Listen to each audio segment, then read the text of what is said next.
Big Boss Malayalam season 7 live അപ്ഡേറ്റ്സിലേക്ക് പോകാം. രാവിലെ തുടങ്ങി ക്യാപ്റ്റൻസി ടാസ്ക് നടന്നുകൊണ്ടിരിക്കുകയാണ്. ഒരു എൻഡ്യൂറൻസ് ടാസ്ക് ആണ് കൊടുത്തിരിക്കുന്നത്. സാബുമാൻ, ആര്യൻ, അനിമോൾ ഇവരാണ് ക്യാപ്റ്റൻസി മത്സരാർത്ഥികൾ.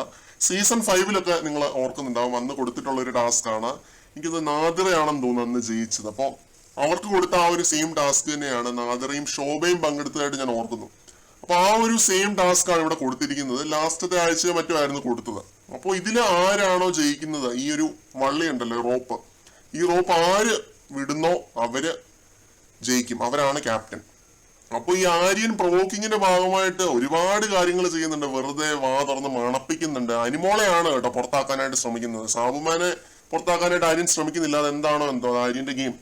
അപ്പൊ അനിമോളെ പുറത്താക്കാനായിട്ട് ഇങ്ങനെ വാ തുറന്ന് ഇങ്ങനെ മണപ്പിക്കുന്നു. അനിമോള് പറയുന്നുണ്ട്, എനിക്ക് ഇഷ്ടമില്ല, നീ അത് ചെയ്യരുത്, എനിക്ക് ഇത് നാറ്റമാണ്, ഇതിലും വേണം ചവറ് ഫാക്ടറി ആണെന്നൊക്കെ പറഞ്ഞ് അനിമോൾ ഒരു അസഹിഷ്ണുത കാണിക്കുന്നുണ്ട്. പക്ഷെ ആര്യൻ വെറുതെ ഇങ്ങനെ മണപ്പിച്ച് വെറുതെ ഇറിറ്റേറ്റിംഗ് ആണ്. എന്ന് വെച്ചാൽ കണ്ടുകൊണ്ടിരിക്കുന്നവരെ കൂടെ വറപ്പിക്കുന്ന ലെവലിലുള്ള ഒരുമാതിരി വൃത്തികെട്ട ലെവലിലുള്ള ഒരു പരിപാടി. അത് സ്ത്രീകളുടെ അടുത്ത് ഇങ്ങനെ കാണിക്കുന്നത് വളരെ മോശമാണ്. ഇപ്പൊ ആണുങ്ങൾ അങ്ങോട്ടും ഇങ്ങോട്ടും കാണിക്കുന്ന കുഴപ്പമില്ല. പിന്നെ കൊണോട്ടേഷൻ വെച്ചിട്ടുള്ള സംസാരം, എന്റെ ലെഫ്റ്റ് ഹാൻഡ് സ്ട്രോങ് ആണ്, അത് എന്തുകൊണ്ടാണ് സ്ട്രോങ് എന്ന് നിനക്ക് അറിയുമോ എന്നൊക്കെ പറഞ്ഞ് വെറുതെ ഇങ്ങനെ വൃത്തികേട് കാണിക്കുകയും പറയുകയും ചെയ്തുകൊണ്ടിരിക്കുകയാണ് ആര്യം കുറെ നേരമായിട്ട്. എനിക്ക് ഒട്ടും തന്നെ പിടിച്ചില്ല, അതുകൊണ്ടാണ് പറയുന്നത്. കൂടുതൽ അപ്ഡേറ്റ്സുമായിട്ട് വീണ്ടും കാണാം. നോമിനേഷൻ നടന്നുകൊണ്ടിരിക്കുകയാണ്.